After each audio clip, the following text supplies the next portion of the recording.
तारीख पढ़िए, जानिए, मालूमात कीजिए और अपने बच्चों को भी अपनी तारीख बताइए और उनके सामने दोहराइए। एक बात ये।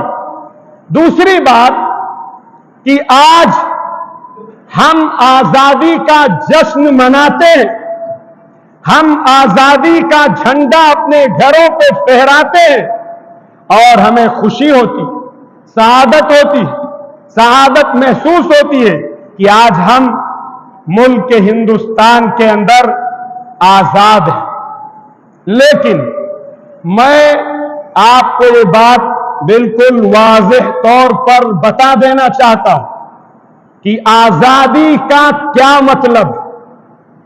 क्या हमारे बुजुर्गान दीन ने इस मुल्क के लिए, इस वतन के लिए, भारत की सरजमीन के लिए क्या इसीलिए अपनी जानों का नजराना पेश किया था?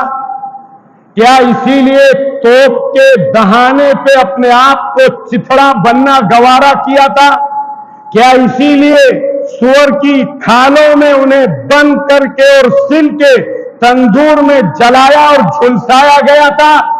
क्या ये सारी कुर्बानियां हमारे पूर्वज और हमारे बुजुर्गान दीन और हमारे असलाफ ने इसीलिए दी थी कि सिर्फ हम, मेरे अजीजों बुजुर्गों दोस्तों, आज उस आजादी से हमें महरूम करके, एहसास कमतरी में हमें मुब्तला करके, हमारी तारीख पर पर्दा डाल के, हमारी तारीख को छुपा के आज हमें कटघरे में खड़ा करके हमसे ये पूछा जाए कि साहब आप मुल्क हिंदुस्तान के वफादार हैं या मुल्क के और देश के गद्दार हैं?